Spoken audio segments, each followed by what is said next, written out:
प्राचीन समय की बात है। एक राजा था जिसे युद्ध में जीतने का बहुत शौक था।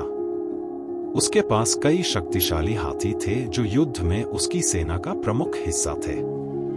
इनमें से एक हाथी बहुत ही वीर और शक्तिशाली था, जिसने कई युद्धों में विजय दिलाई थी। लेकिन एक दिन उस हाथी की टांग गंभीर रूप से घायल हो गई और वह चलने में असमर्थ हो गया।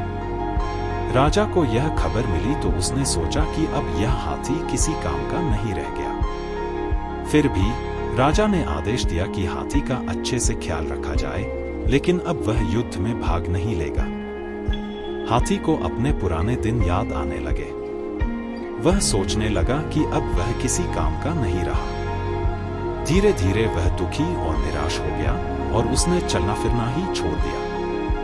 दिन ब दिन उसकी स्थिति खराब होती गई। एक दिन बुद्ध उस राज्य से गुजर रहे थे। उन्हें जब हाथी की यह स्थिति पता चली तो उन्होंने राजा से कहा, क्या मैं हाथी से मिल सकता हूँ? राजा ने सहमति दी। बुद्ध हाथी के पास गए और उसके कानों में धीरे से कहा, तुम अब भी उतने ही शक्तिशाली हो जितने पहले थे। तुम्हारी टांग घायल है, लेकिन तुम्हारा मन और हृदय अब भी मजबूत है।